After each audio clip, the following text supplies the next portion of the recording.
네, 여섯 번째 강의 말씀 나누겠습니다. 네, 지난 시간에 한 연합은 굉장히 중요합니다. 그러니까 복음은 어찌 보면 모르는 사람이 성도들은 다 알겠죠. 그런데 그 복음의 깊이는 연합의 깊이입니다. 그런 연합의 깊이는 이런 지식을 많이 아는 게 아니고요. 하나님을 얼마나 사랑하는가. 만약에 어떤 사람하고 연합이 어느 만큼 됐는가는 그 사람을 얼만큼 사랑하는가. 그것이 연합의 깊이이기 때문에 그 연합의 깊이 때문에 우리의 신앙이 다르고 우리가 하나님을 누리는 게 다르고 하나님과의 교제의 깊이가 달라지는 거거든요. 아까 말한 대로 포도나무의 가지 붙어 있는 건 똑같은데 그 이제 굵기가 얼마나 튼실하고 굵은가가 얼마나 많은 하나님의 사랑과 생명이 들어오느냐가 연합이 얼마나 잘 되어 있는가 하는 부분입니다. 네, 계속 연합의 결과에 대해서 좀 나누려고 하는데 6-1과에 보면은 내가 된 예수, 내가 죽은 십자가가 있어요. 예수님이 내가 되셨고 내가 죽은 십자가. 그러니까 십자가에서 우리가 처음 믿을 때는 나를 위해 죽으신 예수님을 봐야 된다고 그랬죠. 그래서 그분의 보혈로 내 죄가 사함받았다. 그렇지만 그 다음에 우리가 봐야 될 것은 예수님과 함께 나도 십자가에 못 박혔구나. 나의 옛사람이 예수님과 함께 못 박혔구나 하는 것을 보는 것이에요. 근데 그것을 이해하는 아주 중요한 말씀이 되는 것이 고린도후서 5장 21절이에요. 137페이지에 있는데요. 한번 같이 읽어보도록 할게요. 시작.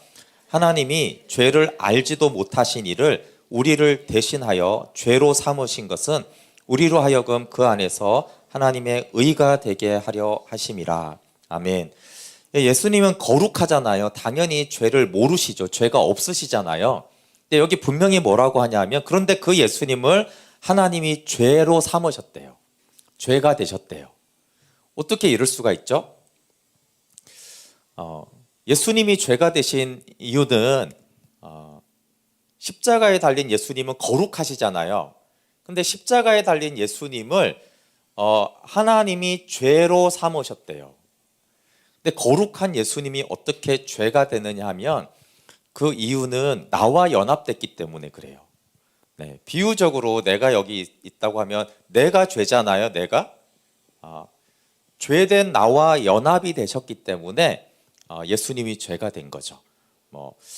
그냥 비유이지만 아까 이제 결혼 비유를 했는데 아주 큰 빚쟁이하고 내가 결혼을 해서 공동 재산을 섞으면은 내가 빚쟁이가 되잖아요. 그렇죠? 나는 원래 아닌데 원래 거룩한 분이 나와 연합되었기 때문에 예수님이 죄가 되었어요. 연합이 되지 않으면 예수님이 죄가 되는 건 불가능한 일이에요.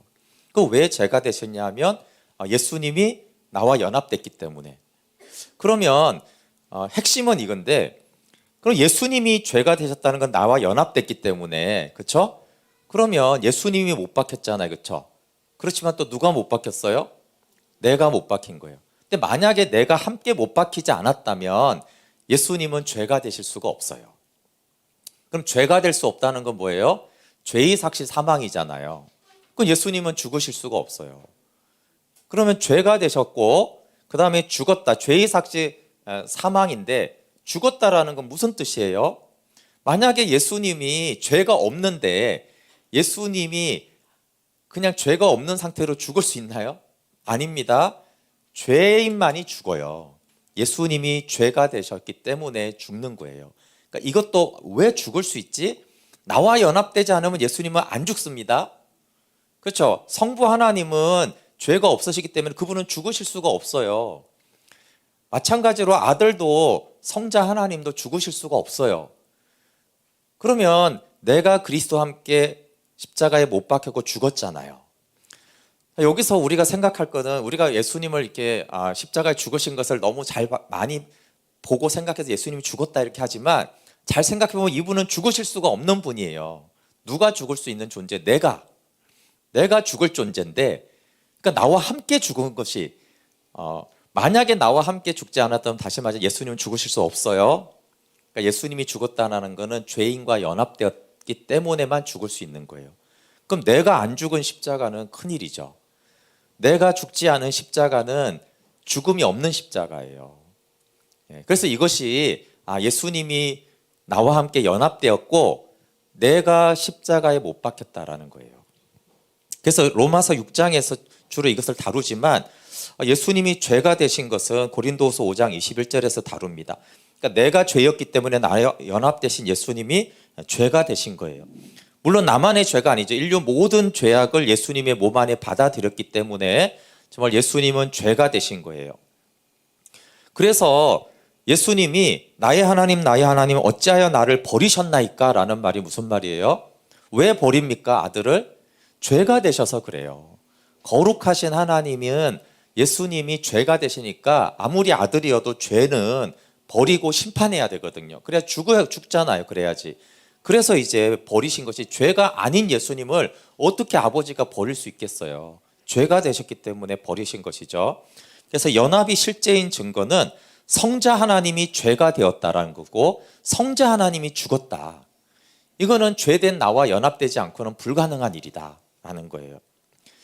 그래서 예수님은 나와 연합된 상태로 십자가에 달렸어요. 그래서 갈라디아 2장 20절에 내가 그리스도와 함께 십자가에 못 박혔나니라고 하는 거예요. 하나님은 모든 생명체에게 맞는 독특한 생명과 형상을 주셨어요. 그래서 우리가 사람만 빼고 이 세상에 동물과 자연 세계를 보면 정말 그 형상과 생명이 똑같아요. 강아지 키우는 집들 많고 고양이 키우는 집들 많은데 항상 강아지를 보면 뭐처럼 생겼어요? 어떻게 너는 강아지처럼 생겼냐, 이런 생각이 듭니다. 고양이를 이렇게 보고 있으면 정말 고양이처럼 생겼고, 토끼를 보면 정말 토끼처럼 생겼고, 싫어하는 쥐를 보고 있으면 꼭 쥐같이 생겼잖아요. 그래서 그 생김새가 부족함이 없어요. 돼지는 정말 돼지처럼 생겼어요. 그리고 하는 짓이 항상 뭐예요? 강아지를 보면 강아지 짓을 하고, 돼지 짓을 하고, 쥐 짓을 합니다. 심지어 이게 개미 같은 이런 것들도 개미같이 생겨가지고 개미 짓을 합니다. 개미의 능력이 있어요. 형상, 그처럼 생긴 형상하고 짓이라는 건 뭐냐면 생명을 말해요. 그러니까 돼지는 돼지의 형상에 돼지의 생명을 가졌기 때문에 돼지처럼 생겨가지고 돼지 짓을 해요. 불만이 없어요. 아우, 넌 어떻게 돼지가 토끼같이 생겼냐? 이렇지가 않아요. 넌 어떻게 돼지가 이렇게 고양이 같은 짓을 하냐? 그러지도 않고요. 그런데 사람만 독특하게 창조됐어요. 사람은 사람의 형상으로 창조하지 않고 사람을 하나님의 형상으로 창조했다고 그래요. 사람을 하나님의 형상으로 창조. 여러분, 이거는 굉장히 특이한 일이에요. 모든 생명체들이 그렇게 창조 안 됐거든요. 근데 하나님의 형상으로 창조됐다라는 것은 생명이 뭐가 돼야 된다는 거예요? 하나님의 생명이어야 된다는 거예요. 하나님의 생명은 아들 안에 있거든요. 그래서 아들 안에 있는 그 예수님을 우리가 믿고 영접할 때 아들 안에 있는 생명, 하나님의 생명이 우리 안에 들어오게 돼 있는 거예요. 근데 아담과 하와가 타락했다라는 것은 뭐냐면은, 그 생명나무는 아들 안에 있는 생명을 예표하는 그림자거든요. 근데 그 생명, 아들을 보내시면 그 아들을 믿어 하나님의 생명을 영접해야 되는데, 하나님의 형상대로 창조된 아담과 하와가 선악을 알게 하는 나무 열매를 먹으면서 하나님 노릇하려는 없는 생명인데, 그걸 이제 취하려고 한 것이죠. 선악의 기준이 내가 되겠다라고 한 것이에요. 그러면서 인간은 독특하게 죄 생명을 받아들였어요. 하나님의 형상이니까 하나님의 생명을 받아들여야 되는데, 그것이 이제 예수님에게서 볼 수 있는 거예요. 예수님이 이제 하나님의 아들이시지만 사람의 형상을 입었잖아요. 그러니까 하나님의 형상이신 사람으로 하나님의 형상의 하나님의 생명은 성육신하신 예수님을 보면 알 수가 있는 거예요. 근데 이제 다른 우리 모든 인간들은 하나님의 형상으로 지원받았지만 죄 생명을 받아들인 거예요. 그러니까 여기서 이제 문제가 생긴 것이죠. 그래서 구원은 뭐냐면, 원래 하나님의 형상대로 창조된 우리가 하나님의 생명을 받아들이는 사건이 예수님이 있는 사건이에요. 하나님의 생명이 들어와서 하나님의 형상대로 살아가는, 그래서 하나님 짓하는, 그게 이제 예수님처럼 살아간다라는 거예요. 그 생명은 그 짓을 하게 돼 있거든요. 어떤 그 행동과 삶의 패턴을 생명이 하게 되어 있어요. 근데 이제 하나님 노릇하려는 이제 죄 생명이 들어왔기 때문에 우리에게 하나님 짓이 아닌, 그러니까 예수님처럼 사는 짓이 아닌 이상한 현상이 아담과 하와한테 나타나잖아요.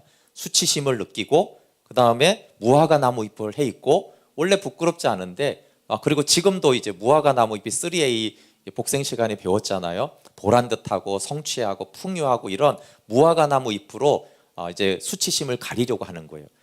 근데 무화과 나무 잎을 벗고 가죽옷을 입는 거예요. 그렇죠? 가죽옷은 십자가에 연합되는 것이고 그리스도로 옷 입는 것을 상징하는 거예요. 그러면 가죽옷을 입기 전에 무화과 나무 잎을 벗어야 되잖아요. 그렇죠? 그러니까 알몸으로, 여러분 알몸으로 예수님이 십자가에 달리신 거 아시죠? 알몸으로. 근데 왜 예수님과의 연합이 어렵냐 하면 우리가 알몸으로 예수님과 연합돼서 십자가에 못 박혀야 되는데 우리가 너무나 치장하고 보란듯하고 외식하고 그런 것을 가지고 그러니까 정말 비참한 죄인으로 정직하게 주님 저는 죄인입니다라는, 그래서 묵상을 할 때마다 저희가 비참한 존재를 드러내라고 하는데 그게 이제 알몸이 되는 거예요. 무화과 나무잎을 다 벗어버린 채로 십자가로 가야지 예수님과 알몸으로 달리신 예수님과 함께 십자가에 달리는 거예요. 왜 예수님이 알몸이 되셨겠어요? 수치스럽게. 예수님이 그래야 되는 게 아니라 그게 다 우리란 말이에요. 우리가 무화과 나무잎을 다 벗고 십자가에 못 박힐 때 예수님과 온전히 연합되고 벗어야지 그리스도로 옷 입잖아요.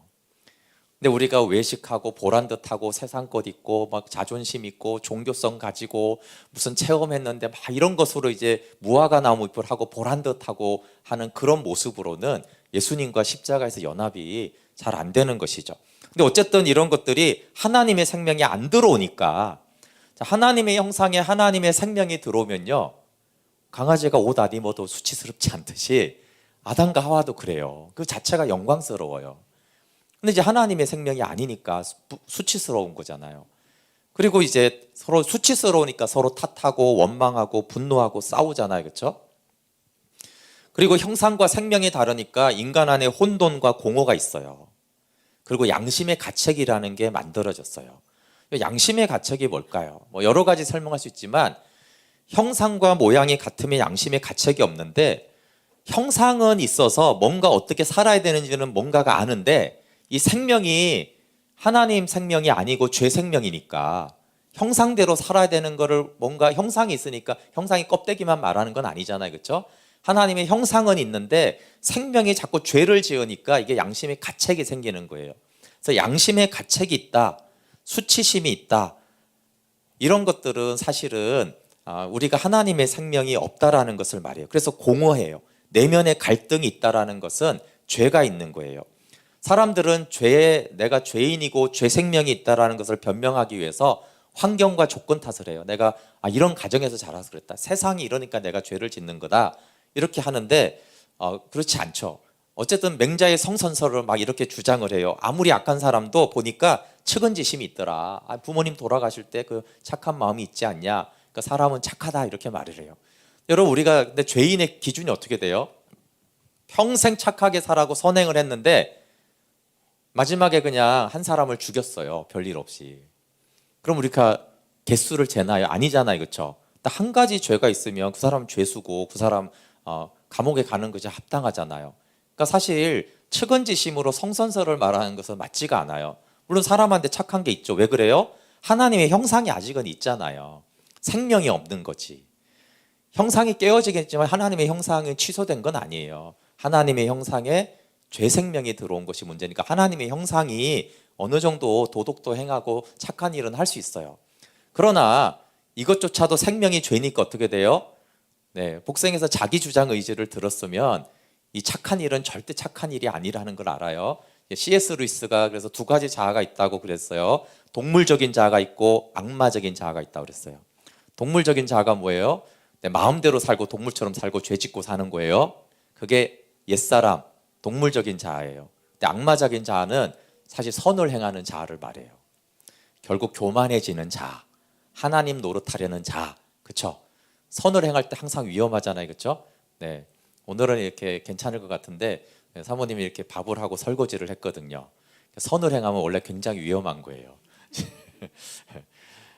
그래서 집에서 저처럼 이렇게 집안일을 잘 안 하는 남편이 갑자기 청소를 하고 설거지를 하고 빨래를 하고 그러면 아내들이 되게 좋아하잖아요. 굉장히 위험한 때죠. 착한 일을 하면 이렇게 빨간 신호등이 들어왔는데 흐뭇해하고 있어요. 그 방심하고 있다가 그쵸? 아, 청소를 하려면 똑바로 해야지. 그럼 어떻게 되죠? 예, 그 폭발하죠, 그쵸? 예, 자, 내가 선을 행했으면 반드시 자기를 주장하고 인정받고 하나님 노릇하고 싶어 해요. 정말 섬긴 자체와 선한 일 자체를 하지 않아요. 이런 건 사소하죠. 여러분, 저도 많이 있었는데, 여러분 생각해 보세요. 많이 그런 게 있는데, 돈 많이 써가지고 여행 갔을 때 많이 싸웁니다. 안 싸우시나 보다. 이런 거 예를 들어서 100만 원을 들여서 제주도를 갔는데, 아, 숙소가 이게 뭐야? 이런 데다가 숙소를 잡으면 어떡해? 이렇게 말을 들으면 어떻게 돼요? 아니, 내가 100만 원이나 써가지고 너를 위해서, 너희들을 위해서 내가 이까지 왔는데 불평을 해? 이렇게 된단 말이에요. 자, 선을 행할 때 굉장히 위험해요. 그래서 어떤 사람이 선을 행할 때 되게 긴장해야 돼요.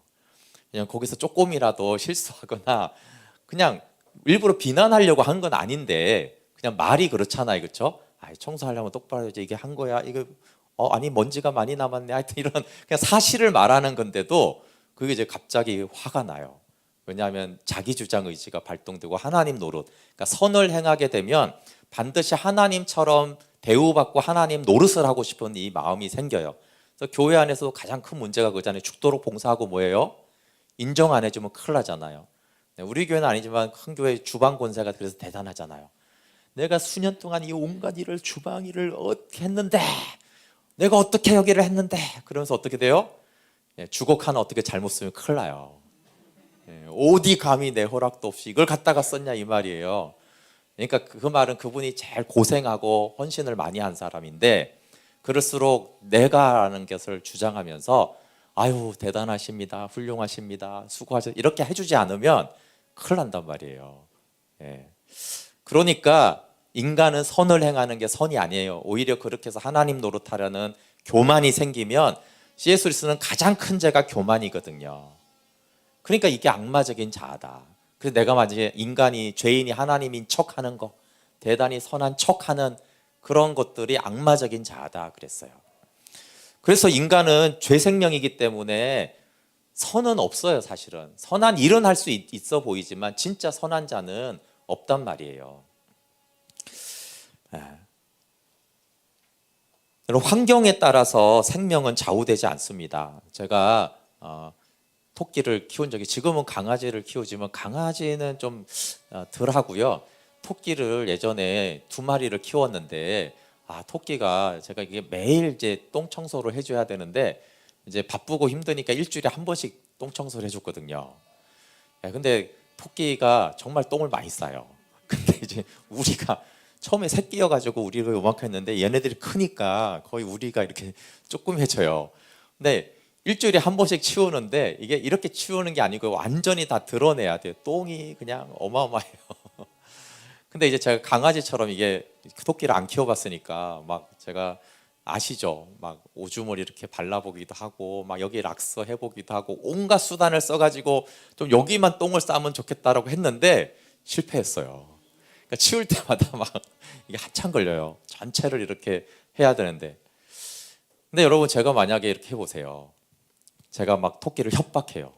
막 찌르고 때리고 고문하고 물고문 시키고 막 이래갖고 너 여기 똥 안 쌀래? 막 이렇게 하면은 토끼가 어떻게 하겠어요? 말을 알아듣는다고 칩시다. 어떻게 할 것 같아요? 제가 장담하는데 토끼는 끝까지 자기가 싸고 싶은데 똥 싸고 장렬하게 순교할 겁니다. 토끼가 제 말을 듣겠어요? 토끼는 토끼의 형상에 토끼의 생명이 있기 때문에 토끼 짓만 해요. 토끼한테 강아지 짓을 하라고 그러면 못해요. 그 생명은 그래요. 생명이 그렇다는 거예요, 제 말은. 그러니까 생명은 다른 짓을 아무리 하라고 그래도 그 짓을 못해요. 자기 생명 짓만 하게 돼 있어요. 근데 왜 사람은 이렇게 죄를 잘 지어요? 정말 생명이 선한데 환경 때문에 그럴까요? 토끼는 환경이 변해도 안 그래요. 돼지는 아무리 환경을 바꿔줘도 돼지 짓을 해요. 그러니까 환경이, 생명이 그러면 환경의 생명은 영향을 안 받아요. 근데 인간이 환경에 엄청나게 영향을 받는 거는 생명이 하나님의 생명이 아니어서 그래요. 선한 생명이 아니어서 그런 거예요.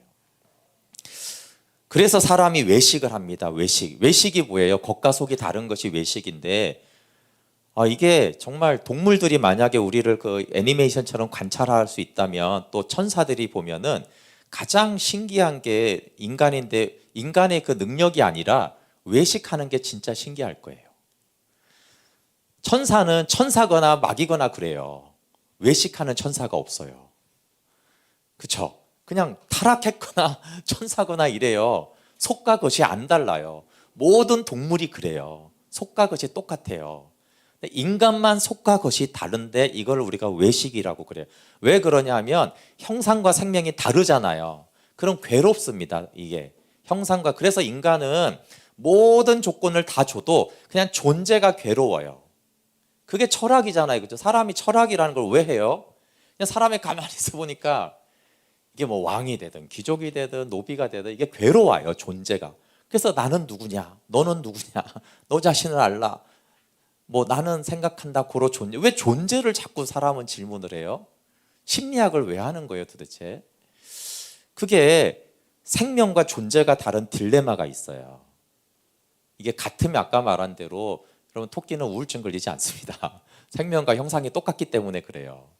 근데 인간은 가만히 놔둬도 뭔가 괴로워요. 뭔가가. 그래서 그러면 이 딜레마를 해결하는 책으로 나온 것이 외식하는 거예요. 외식. 그러면 죄인인데 죄인이 아닌 척하면 자기가 스스로 나는 착하다 이렇게 스스로 자기를 속이면 좀 살만하거든요. 부패한 마음은 내면의 죄가 밖으로 표출되지 않도록 해요. 왜냐하면 밖으로 표출되면 양심의 가책을 받고, 두 번째는 하나님 노릇 못해요. 사람들한테 인정과 칭찬을 받아야 되는데 사람들은 손가락질을 받잖아요. 그 외식의 대표적인 예로 예수님이 바리새인들을 말했어요. 뭐라고 말했어요? 너희는 회칠할 무덤이다. 그때는 너무 잔디를 잘 깎아서 아주 멋있는데 속에는 시체와 벌리가 있단 말이에요. 그게 외식이잖아요. 그렇죠? 그러니까 인간이 밖으로 착한 일을 하고 잘한다고 해서 그 안도 똑같은 게 아니잖아요. 안에는 죄 생명이 들어가 있어요.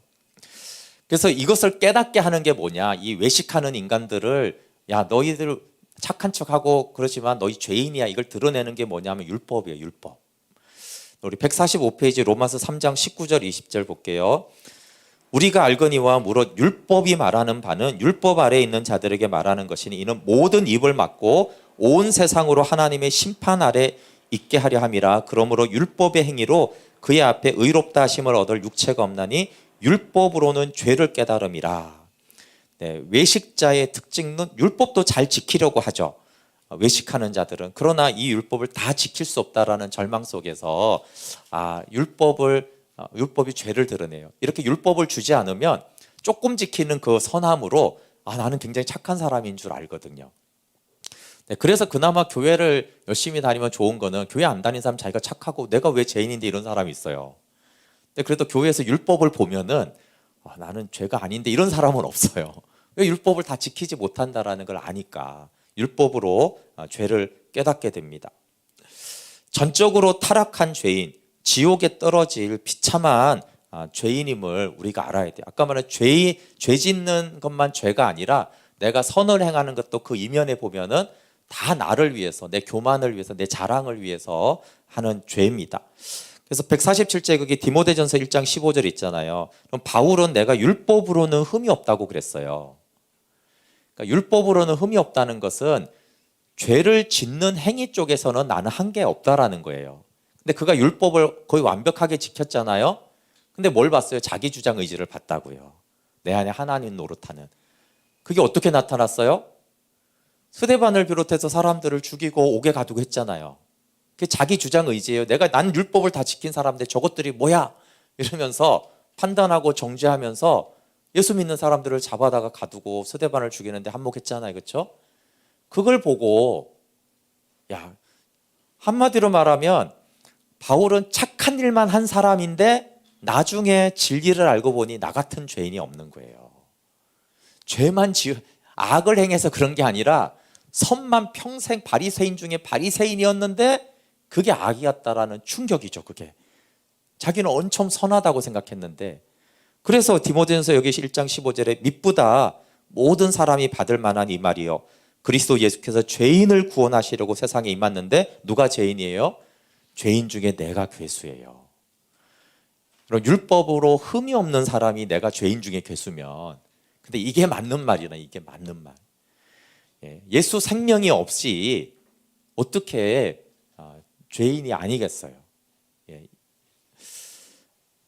그래서 죄에 대한 사단의 속임은 죄하고 나를 분리시키는 거예요.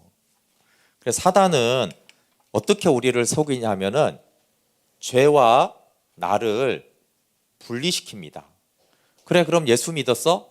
그러면 죄는 십자가에 못 박고 나는 하나님께 드려라, 헌신해라, 이렇게 해요. 이게 맞는 말 같죠? 이게 절대 안 됩니다.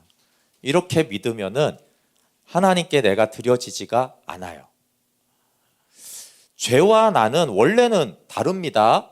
근데 내가 죄를 지었을 때 죄가 내 속에, 내 인격 속에 기생해서 들어와요.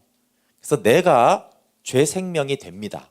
원래는 다른데 그런 곤충들이 있잖아요. 이렇게 우리 안에도 있네요. 있을 수 있네요. 그 뭐죠? 기생충 같은 거 들어오면은 아예 들어와 사는 거예요. 여러분, 돼지를 잡으면서 저 돼지가 죄지어서 돼지를 잡아먹어야 되는데, 이런 돼지는 없어요. 인격이 없으면 죄가 없어요. 사자가 동물을 잡아먹는다고 해서 저거 살인자다 이렇게 하지 않아요. 인격체가 아니면은 그 모든 행위는 죄가 아니에요. 살이 이게 죽여도 어쨌든. 근데 인격적인 존재에게만 죄가 들어와요. 그러니까 죄가 기생을 한다는 뜻이에요. 그래서 사람은 죄인이에요. 그래서 죄의 삭스로 죽는 거예요. 우리는 늙어서 죽는다고 생각하지만 성경은 죄인이기 때문에 죽는다는 거예요. 그러니까 죄인이가 아니면 안 죽는다라는 거예요. 그러니까 죄를 심판하려면 어떻게 해야 돼요? 원래 죄를 심판하는 게 맞아요. 근데 죄가 나하고 너무 연합되어서, 아까 인간은 연합되도록 창조됐거든요. 그러니까 하나님과 연합되든 죄하고 연합되든 연합이 돼버려요. 그러니까 연합이 됐는데 아까 밥을 영접하면 밥을 분리해낼 수 없듯이 죄를 영접하면, 원래 죄하고 나는 다른 존재입니다. 처음부터 같다는 게 아니에요. 근데 내가 죄 생명을 받아들인 이후부터 아담이 죄가 내가 돼버렸어요. 너무 연합이 깊기 때문에 이걸 분리해내기가 불가능하다고요. 그러니까 죄를 심판하려면 나를 심판해야 되는 거예요. 그래서 성경은 죄를 십자가에 못 박았다고 하지 않고요, 내가 십자가에 못 박혔다고 그래요. 근데 사실은 나를 십자가에 못 박아서 죄를 없애려는 거예요. 죄를 제거하는 것이 목적인데 따로따로 제거할 수가 없어요. 그래서 내가 십자가에 못 박혀 야지 죄도 함께 못 박히는 거예요. 그래서 아예 십자가 옛사람은 못 박고 장사 지내고 예수 그리스도의 생명으로 다시 부활한 그 하나님의 자녀, 하나님의 새 생명을 하나님께 드리는 거예요. 원래 있던 나중에 죄만 없고 원래 있던 나를 하나님께 드리는 게 아니에요. 그래서 죄를 심판하려면 나를 심판해야 된다는 거죠. 그리고 내가 왜 지옥에 갈까요? 왜냐하면 원래 지옥에 들어가야 되는 건 죄예요, 죄. 근데 내가 죄하고 분리해낼 수가 없잖아요, 그렇죠? 그러니까 죄가 가는 곳에 그 사람이 지옥에 가는 거예요.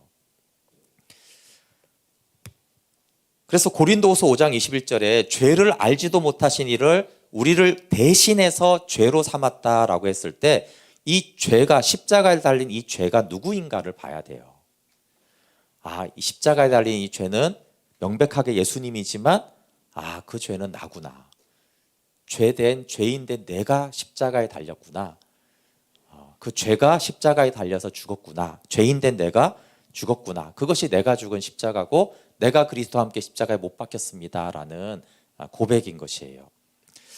그러면 이제 복음은 참된 나를 회복시키는데, 이 나라는 개념을 사용하게 되어지면 나가 누구인가라고 했을 때, 하나님이 에베소서 1장 3, 4절에 보면 창세전에 나를 택하사 하나님의 아들들이 되겠어요. 그렇죠? 그 창세전에 본 하나님이 예정하신 나를 원형이라고 해봅시다. 단어가 없으니까. 근데 이제 죄를 받아들인 나는 죄와 연합된 나를 성경은 죄라고 하거나 이거를 병든 자라고 해볼게요. 병든 자. 이게 내가 누구인가를 말하는 것이에요. 거기 151페이지 위에 보시면 그 본문으로 이렇게 글로 텍스트로 돼 있는데 여기 로마서 7장에 어떻게 이제 정체성을 말했는지를 보려는 거예요. 여기 로마서 7장 17절이 이제는 그것을 행하는 자가 내가 아니요 내 속에 거하는 죄니라 이렇게 말해요. 죄를 행했어요. 그렇죠? 근데 이것을 행하는 자가 내가 아니래요. 그 말은 뭐냐면 하나님 창세전에 택함 받은 또는 거듭난 새 생명이죠. 죄를 지은 거는 새 생명인 내가 아니고 내 속에 거하는 죄니라, 내 속에 거하는 병든 자아가 죄를 지었다는 뜻이에요. 그 7장 23절도 보세요. 죄가 나를 사로잡아 가는 것을 보는도다. 죄가 나를 사로잡아 가요. 물론 이게 죄의 세력으로 봐도 되는데 우리 안에 있는 이 병든 자아가 새 생명을 사로잡는 거예요. 사로잡는다라는 것은 감옥에 가두다 이런 뜻이에요. 원어적으로 보면은. 그러면 내가 누구인가라고 했을 때 이 단어를 어떻게 해야 될지 모르겠어요. 그러나 로마서 7장에서 말하는 거는 거듭난 나를 나라고 그래요. 거듭난 나를 나. 그런데 이미 십자가에 처리되었는데 계속 우리를 속이는 우리 안에 아직도 있는 이 병든 자아를 죄라고 말을 해요. 그래서 이런 거죠. 내가 화가 나고 짜증이 났어요. 그렇죠? 그때 우리는 내가 너무 화가 난다 막 이러잖아요. 짜증이 난다 내가 이러잖아요. 근데 바울의 언어를 쓰면 이런 거예요. 죄가 짜증이 내는구나. 이 짜증을 내는 것은 내가 아니라 내 속에 거하는 죄다. 이런 거예요. 내가 저 사람 미워하는데 이 미워하는 거는 내가 아니라 이게 나라는 거예요. 이게 진짜 나, 영원한 나잖아요. 그렇죠?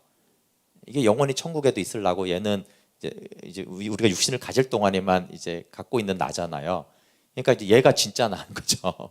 그러니까 내가 아니고 내 속에 거하는 죄다. 이렇게 잘난치 않은 서운한 나는 내가 아니고 내 속에 거하는 죄다 이러는 거예요. 그 표현들을 하고 있는 거예요. 근데 이렇게 실제로 해보시기 바래요. 보세요. 내가 이제 오늘 짜증이 났잖아요. 이 짜증을 내는 거는 내가 아니고 내 속에 거하는 죄다. 이렇게 하면은 죄가 짜증을 내네? 그럼 왜 내가 이 죄가 짜증 내는데 내가 왜 따라가야 될까? 나는 새 생명인데, 나는 하나님의 자녀인데, 내 안에 예수 생명인데, 나는 이렇게 되면은 이게 분별이 첫 번째가 분별이 되고요. 죄가 짜증이 나는데 호르몬이나 감정은 어쩔 수 없지만 죄가 짜증 나는 것에 대해서 내가 동의하고 싶지 않잖아요. 그러니까 이제 그 죄를 다스릴 수가 있게 되는 거예요. 근데 이제 사단의 속임은 뭐예요? 이게 너지. 이게 너지. 어릴 때부터 너야. 맞아. 어릴 때부터 나가 맞아요. 이거는 원래 어릴 때부터 나고 거듭날 때 새 생명이 생겼잖아요. 그렇죠? 그러니까 우리가 신분이 바뀌었는데 사탄은 이게 너고, 야 네가 예수 믿어도 이게 너지. 너 미워해? 이게 너지. 미워하는 네가 미워하는 거지. 그러면서 이 생명이 드러나지 않기를 원해요. 사탄은. 그러니까 이게 이제 우리 내면에 굉장히 중요한 영적인 싸움인 거죠. 사탄은 계속 너는 이런 존재야. 예수 믿어서 네가 잠깐 변한 것 같지? 그래 너는 이거잖아. 이렇게 하는 거예요. 우리는 이걸 개선시키는 게 아니에요. 그렇죠? 이 옛사람은 십자가에 못 박고 옛사람은 십자가에 못 박고 새 생명으로 행하게 하려 함이라 그랬잖아요. 그렇죠? 근데 우리가 이제 새 생명인지를 자꾸 모르게 해요. 저도 자꾸 몰라요. 생활하다 보면. 그만큼 복음을 계속 전해도 제 말은 이렇게 말씀 앞에 오면은 내가 새 생명인 줄 알지만 세상을 살아가다 보면은 이 병든 자아가 난 줄 알고 거듭나기 전에 내가 난 줄 알고 계속 이걸로 이제 행한단 말이에요. 그게 이제 영적으로 많이 속고 당하게 되는 이유입니다. 예수님이 십자가에 못 박혔어요. 근데 어느 날 갑자기 예수님이 내가 되셔서 십자가에 못 박힌 게 아니에요. 예수님이 내가 되게 나와 연합되어 죄가 되어 십자가에 못 박히기 위해서 창세전부터 그분은 사람으로 오시기로 하신 거예요. 여러분, 그 십자가에서 예수님이 우리가 보혈을, 죄 없는 그분이 죄를 담당해서 보혈을 흘려주셨기 때문에 그 피로 우리가 죄사함 받고 우리의 죄를 대속했다 그러잖아요. 그러면 예수님이 왜 성육신해야 되는 거예요? 그냥 33세에 죄 없는 사람으로 짠 오셔가지고 십자가에 짠 달리셔가지고 우리의 죄를 담당하셔서 죽으시고 부활하면 되잖아요. 그럼 복음이 안 되나요? 복음이 안 돼요. 우리가 말하는 이 복음이 안 된다는 게 아니라 연합 때문에 그래요. 연합. 왜 그분이 보세요. 창조주가 그렇잖아요. 여러분 그 뭐 신화 같은 데 보시면 이렇게 제우스나 이런 거는 다 이렇게 있다가 사람 어른으로 탁 나타나잖아요. 그게 멋있잖아요. 근데 창조주 하나님이 어떻게 여인의 태중에 잉태가 되냐고요. 우리가 눈으로 볼 수가 없어서 그렇지 어떻게 그 주님이 세포 분열을 하시고 창조주가 세포 분열로 이렇게 막 손발도 없다가 이제 손발이 생기고 막 이렇게 장기가 생기고 이게 창조주가 어떻게 그렇게 인간이 되냐고요. 그냥 인간이 되면 되지. 근데 이제 태어나는 건 더해요. 여러분 예수님이 창조주라고 해가지고 마리아야 이제 내가 10달 되니까 나가야겠다. 나갈게 이렇게 문 열고 딱 나왔을까요? 나오자마자 세상이 이렇게 생겼구나. 마리아의 10달 동안 나를 임신하러 수고 많았다. 고생 끝났다. 이렇게 하겠어요? 그렇게 하지 않았죠. 출산하시고 마리아는 엄청 고통받고 응애응애 우시고 정말 그 창조주가 똥오줌을 못 가리는 걸 생각하면 우리가 예수님이 어떻게 성장했는지를 거기 안 써놔서 그렇지 성경은 예수님이 얼마나 똑같은 사람으로 자랐느냐 하면 보시면 여러분 마리아도 잠깐 헷갈려요. 마리아처럼 예수님이 하나님의 아들인 걸 아는 사람은 없잖아요. 근데 마리아처럼 헷갈린 사람도 없어요. 그래서 12살 때 이렇게 내가 아버지 집에 되어 있어야 되는지 모릅니까? 예수님이 이렇게 탁 말을 할 때 그때 정신 차리거든요. 맞아. 그렇지. 근데 너무 사람하고 똑같은 거예요. 옆집 애하고. 그러니까 누구보다도 하나님이 잉태한 생명인 걸 알지만 이걸 12년 동안 이렇게 키워봐요. 똑같이. 그러면 너무나 사람 같잖아요. 너무나 그냥 내 아들 같고 하나님의 아들이라기보다. 그러니까 또 이게 사람같이 대하고 이러는 거예요. 근데 왜 예수님이 이렇게 했을까요? 똥오줌도 못 가리고 모유를 먹어야 되고 그렇게 똑같이 자랐을까요? 그게 연합되기 위해서 그런 거예요. 연합. 그럼 누가 연합이 잘 돼요? 어려서부터 아주 부티나게 자란 사람이 노숙자하고 연합되기가 힘들어요. 연합이라는 것은 아까 말한 대로 같이 경험을 해야지 되거든요. 그래서 히브리서 4장에 우리를 체휼하신다. 같은 것을 경험하셨다고 그랬잖아요. 그래야 공감하고 연합이 되죠.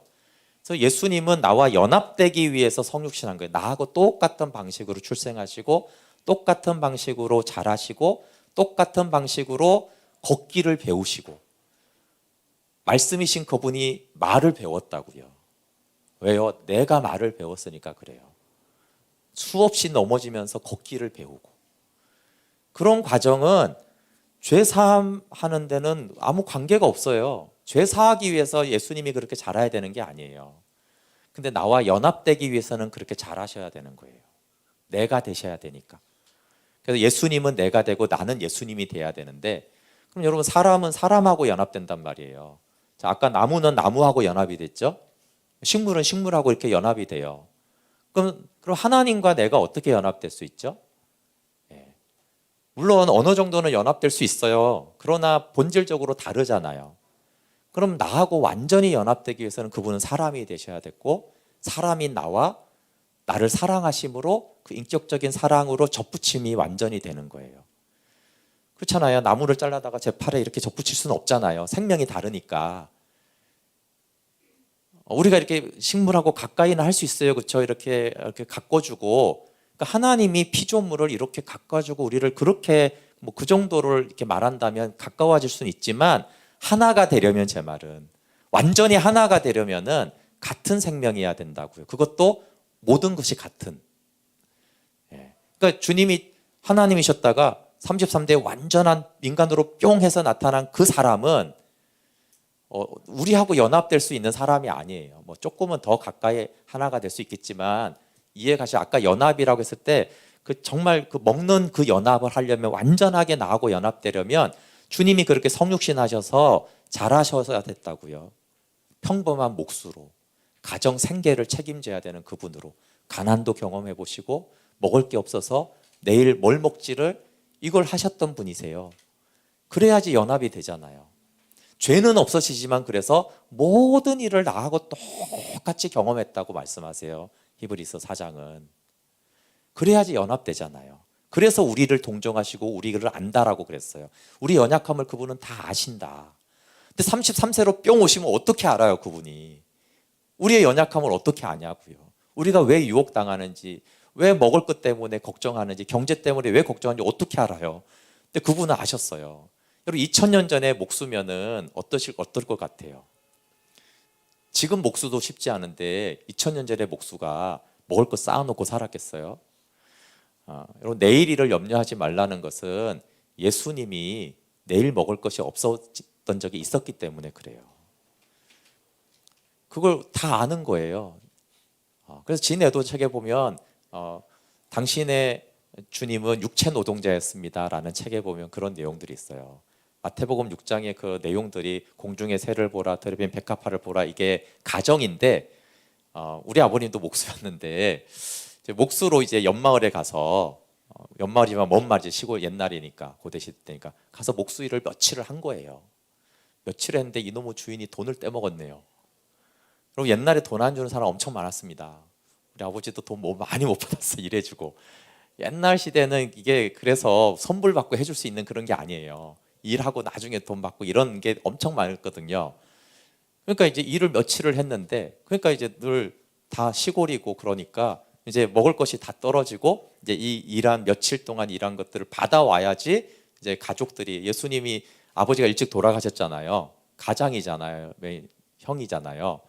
근데 이제 돈을 떼먹었어요. 그러면 이제 빈 털터리로 오는 거죠. 근데 이제 집에 가면 당연히 이제 돈이 없어.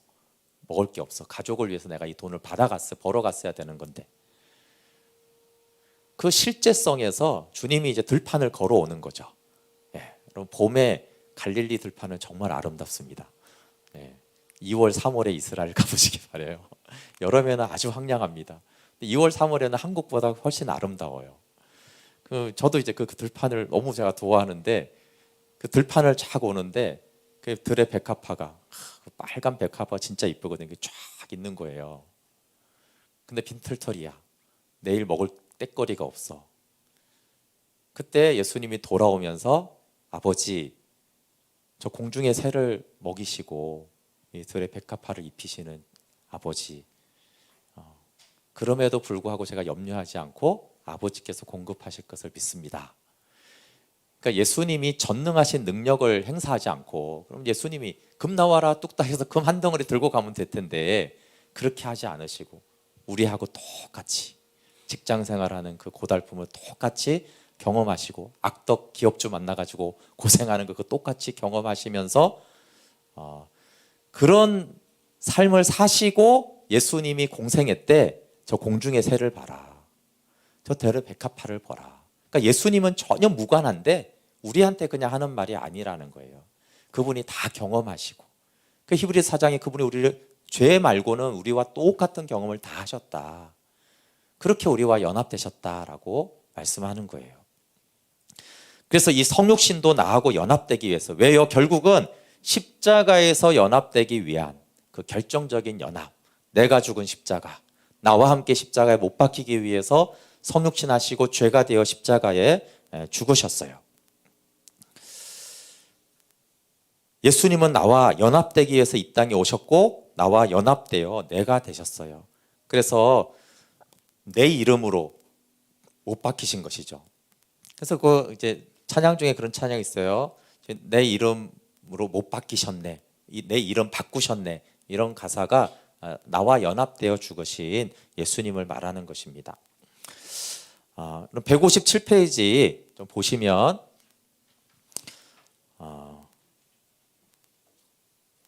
로마서 5장 8절 같이 한번 읽어볼게요. 시작. 우리가 아직 죄인 되었을 때 그리스도께서 우리를 위하여 죽으심으로 하나님께서 우리에 대한 자기의 사랑을 확증하셨느니라. 네, 십자가에서 하나님의 사랑은 확증이 됩니다. 근데 제가 이제 청년 때 이렇게 복음을 이제 전하는 분들을 봤을 때 이렇게 복음 그러면은 복음에 대해서 이해시켜주고 왜 우리의 죄가 사해졌는지 이런 걸 잘 설명해주는 그런 이제 사역자들이 저도 이제 좋아했고 잘 들었죠. 근데 이제 복음을 전하시면서 하나님의 사랑에 대한 메시지를 전해요. 그러니까 제 이제 어릴 때 생각에는 물론 이제 메시지가 하나님 사랑이니까 들으니까 잘 들었는데 왜 하나님의 사랑을 말할까 이런 생각이 들었어요. 근데 제가 이렇게 계속 듣고 저도 가르치고 복음을 점점 알아가 보니까 복음과 하나님의 사랑은 너무 깊은 연관이 있어요. 왜냐하면 복음의 깊이는 연합의 깊이고 연합의 깊이는 사랑의 깊이예요. 그래서 하나님이 우리를 얼마나 사랑했는가에 대한 그 말씀이 우리 마음에 들어올 때 복음이 실제가 되는 거예요. 하나님이 나를 십자가에서 이처럼 사랑했고 확증이 되잖아요. 그 십자가의 사랑이 확증이 될 때 주님과의 연합이 실제가 돼버려요. 그러면 정말 내가 죽었네, 내 옛사람이 죽었네 라는 이것이 믿어져요. 그리고 내 안에 당연히 그리스도가 사시는 것이 실제가 되거든요. 그러니까 그 내용은 이해하고 이런 거 말고요, 그 실제성은 결국은 하나님의 사랑의 깊이와 높이와 넓이와 길이를 아는 만큼 돼요. 사랑하는 만큼 연합되고 연합하는 만큼 새 생명이 실제가 되기 때문에 그런 거예요. 그래서 그런 복음을 잘 알기 위해서는 복음의 내용만 이해하는 것이 아니라 하나님의 사랑을 계속 묵상하고 알아야 돼요. 그래서 말씀 묵상을 할 때 비참한 나를 용납하시는 그 하나님의 사랑을 매일 보라는 거거든요. 그러니까 그 사랑이 깊어져야지 새 생명의 실제가 깊어져요. 하나님의 사랑을 날마다 그래서 봐야 되는 거예요. 그 인자하신 사랑을. 연합은 어떻게 됩니까, 여러분? 연합은 짝사랑으로 안 됩니다. 우리 서로 형제와 예람 자매가 이렇게 짝사랑하지 않잖아요, 그렇죠? 만약에 짝사랑이면 어떻게 되겠어요? 지금하고 너무 다르겠죠. 자, 연합이라는 건 짝사랑으로 안 돼요. 근데 하나님은 우리를 사랑한다라는 걸 십자가에서 확증해 줬어요. 내 아들, 내 전부인 내 아들을 죽음에 내어주면서 너를 내가 사랑했다라고 했어요. 그러니까 하나님 편의 한쪽에서는 이제 사랑이 확증이 됐어요. 여기 확증하셨느니라 있잖아요, 그렇죠? 그런데 우리가 나도 하나님을 사랑하는 것을 이렇게 확증합니다가 되면은 이걸 연합이라고 그러죠, 그렇죠? 근데 만약에 하나님은 사랑을 확정했는데 나는 얘 좀 호감은 있는데요. 지금 그렇게까지 많이 사랑하는지는 잘 모르겠어요. 이렇게 되면 하나님이 나를 짝사랑하는 거예요. 근데 짝사랑을 우리가 연합이라고 하지 않잖아요, 그렇죠? 그래서 짝사랑이 한쪽 사랑이 아무리 깊다고 해도 어떻게 짝사랑이 연합이겠어요? 그러니까 여기서 문제는 하나님은 우리를 사랑하는 것이 이제 확증이 됐으니까 여기는 십자가로 증명이 됐으니까 문제가 아닌데 내 쪽에서 하나님을 얼만큼 사랑하느냐에 따라서 연합이 되어져 간다라는 거예요. 근데 우리가 하나님을 사랑하지 않으면 조금은 이제 그렇겠죠, 그렇죠? 또 우리도 사랑하긴 하면, 근데 하나님은 만으로 사랑하고 우리는 5 정도 사랑하면 이게 좀 문제가 갭차가 너무 커잖아요. 거의 이 정도는 짝사랑 수준이라고 봐야 되잖아요, 그렇죠? 아예 노 안 하더라도 그래 이쪽은 엄청 사랑하고 내 쪽은 그래 나도 너 좋아하긴 해. 조금은 사랑해. 이렇게 되면은 요 정도도 거의 짝사랑 수준이잖아요.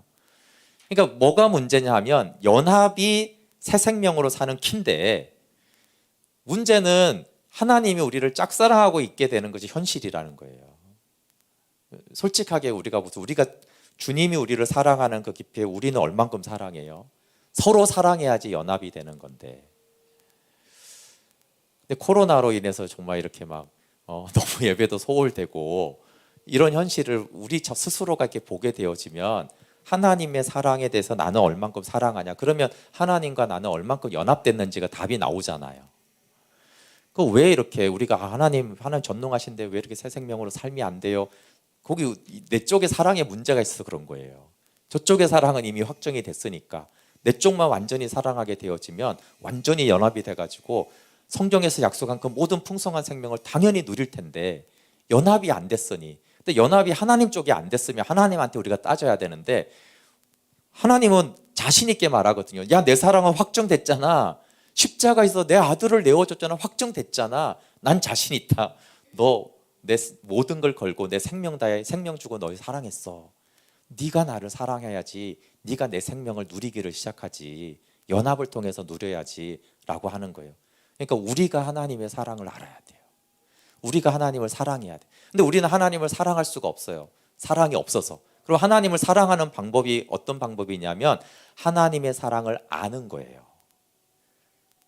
하나님은 그냥 사랑이시기 때문에 우리를 자신을 내어주면 사랑했지만 우리는 그런 사랑조차 없기 때문에 하나님의 확정된 사랑을 받고 또 받고 알고 또 알면 아, 이렇게 나를 사랑해 주신 주님, 또 그 사랑을 받아들였기 때문에 내 안에 그 사랑이 있어야지 그 사랑으로 다시 하나님을 사랑할 수 있는 존재예요. 우리 안에는 사랑이 없으니까. 그래서 하나님의 사랑을 알고 또 알아야 돼요. 그래서 십자가에 나타난 그 사랑을 계속 받아먹고 또 받아먹어야 돼요. 그리고 성경에 나오는 사랑, 우리를 사랑한다라는 그 메시지를 묵상하고 또 묵상해야 돼요.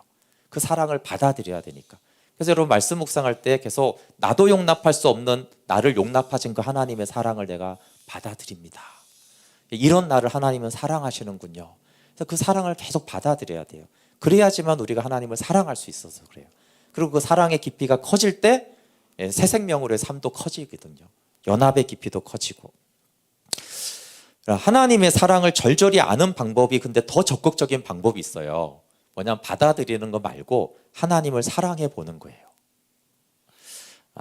그럼 선교사님들이 비교적 하나님의 사랑을 아는 깊이가 크고 선교사님들 중에 영성이 깊은 분들이 많아요.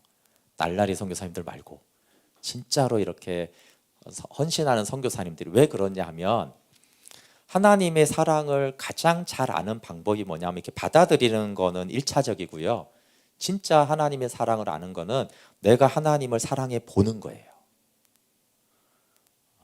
줘봐야지 알아요. 예를 들면 김용희 선교사님이 참 제가 너무 그분에게 부러운 거는 뭐냐면 그분이 하나님을 향한 사랑을 들여봤기 때문에 누리는 그 사랑은 우리가 알 수가 없어요. 그분이 이제 자녀들을 5명 다 선교사로 거치고 예를 들면 첫 아들을 이제 기니사우루스에 이렇게 보냈을 때 말라리아에 걸려서 이제 죽을 위기가 온 거예요. 그 단체장 대표가 너무 위독해서 웬만하면 걱정 끼칠까봐 안 하려고 그랬는데 오늘 밤이 고비라고 합니다. 잘못하면 오늘 밤에 고의로 죽을 수도 있고 잘 넘기면 살 수도 있다라고 해서 기도 부탁하려고 그런 전화를 받아요. 그럼 한국에 있는 이 부모 마음이 얼마나 애타요. 처음에는 걱정 마십시오. 주님이 하십니다. 그러다가도 이제 밤이 오갈수록 왔다 갔다 하면서 주님 그렇게 기도했던 하나님 다 괜찮은데 순서는 기억해야 됩니다.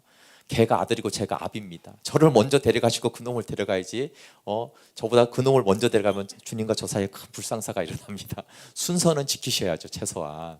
막 이러면서 기도하다가 근데 결국은 깨닫게 되는 게 뭐냐면 나는 죽을지도 모르는 아들의 소식을 듣고도 이렇게 마음이 애탄데 하나님 아버지는 죽을지도 모르게 아들을 보낸 게 아니라는 거예요. 반드시 죽는 그 길을 보내셨다라는 거예요. 그리고 죽을지도 모른다는 소식을 들은 게 아니라 하나님은 스스로 직접 아들을 십자가에 못 박았단 말이에요. 그러니까 그 모습이 이렇게 확 들어오면서 아들에 대한 기도는 내려놓고 그냥 펑펑 우는 거예요. 근데 자기 자식을 선교지로 보내고 오늘 혹시 죽을지도 모른다라는 그 소식이 없이 십자가를 그냥 이렇게 관념적으로 묵상할 때랑 내 아들을 보내놓고 봤더니 독생자를 보내신 그 아버지의 마음은 더 알게 되잖아요. 그러니까 그거는 하나님께 드려보니까 하나님이 나를 사랑한 사랑은 어마어마하구나. 내가 아들을 내어놓아서 혹시 죽는다고 해도 그 사랑하고도 차원이 다른 사랑이네. 그분은 기쁘게 내어주셨는데 나는 혹시 아들이 다칠까 봐 이렇게 마음 졸이고 안 죽어야 되는데, 안 죽어야 되는데, 살아야 되는데 이러고 있는데 하나님은 죽음의 길로 내놓으셨잖아요. 그러니까 이런 걸 우리가 듣는 거하고 그 아비의 심정하고 어떻게 같아요, 그렇죠? 네팔의 선교사님이 그 고산지대라서 전기가 안 들어오니까 이제 연탄을 피우다가 두 아이를 놔두고 잠깐 나갔다가 오는 사이에 두 아들이 연탄가스에 죽었어요. 실제 있는 얘기예요. 근데 이제 그 두 아들을 네팔 땅에 묻으면서 얼마나 처음에 너무 이제 슬프고 힘들었겠죠. 근데 결국 장례식을 치르면서 그렇게 말했다는 거예요. 하나님, 내가 이제야 독생자 예수님을 내어줬다라는 말이 무엇인지 알겠습니다. 내 아들을 여기 묻고 보니까 아들을 내어준다라는 게 무엇인지. 그러니까 선교사였지만 그 전까지는 몰랐다는 거예요. 당연히 이제 이렇게 우리처럼 들었지만 다르잖아요, 그렇죠? 그러니까 사랑을 해보면 사랑을 알아요. 그게 적극적인 방법이고 깊이 아는 거죠. 그래서 이렇게 하나님을 위해서 내줘 본 사람, 그러면 하나님의 나를 어떻게 사랑했는지를 알게 되어지죠. 그래서 청소년들이랑 좀 청년들한테 좀 어려운 게 있어요. 사랑을 이렇게 줘보고 희생해 본 적이 없는 사람한테 하나님의 사랑을 좀 알기가 어려워요. 그나마 이렇게 자녀를 키워보고 교회 봉사를 막 해보면 뭘 느껴요? 사랑을 조금이라도 알죠. 자식들이 사랑을 알아주나요? 알아주면 다행인데 몰라요. 교회에서 섬겨보면 사랑받은 줄 아나요? 당연히 뭐 돈 받지도 않는데 당연히 해줘야 되는 것처럼 왜 사랑 안 해주냐고 섭섭해요. 그래서 조금 줘보면 하나님의 사랑을 그나마 조금 알아요. 아, 하나님도 나를 이렇게 사랑하는구나. 내가 하나님 사랑 몰라주는데도 나는 이렇게 섬기고 내 사랑 몰라주니까 짜증나고 섬기기 싫은데 주님은 외면한 나를 여전히 끝까지 사랑해주고 나를 향해 다가오는구나. 근데 뭔가를 조건 없이 섬기다가 거절도 당해보고 이래야지 하나님은 나를 정말 사랑하는구나. 진짜 저런 인간 난 사랑하기 싫다. 근데 돌아보니 내가 사랑하기 싫은 존재네. 나는 하나님의 내가 사랑받고 내가 하나님께 얼마나 보답했어? 나는 사랑 모른 척 많이 했는데 근데 너 같은 인간 싫다 이러지 않으시네. 그러니까 사랑을 이렇게 해보면 이제 몸으로 아는 거잖아요, 그렇죠? 그냥 머리로만. 근데 우리 이제 청소년들이나 청년들이 이렇게 깊이 뭔가를 안 내줘 보면은 이게 그냥 추상적이잖아요. 머리에서는 이해가 되지만 이게 마음에서 느끼지를 못하니까 도대체 사랑이 그 십자가에 내어줬다라는 게 뭐냐? 아무리 십자가에서 아들을 내어줬다. 네, 아멘. 네, 이러고 그냥 절절하지가 않은 거죠. 도대체 아들을 내어줬다라는 게 무슨 뜻인지를 잘 모르는 거죠.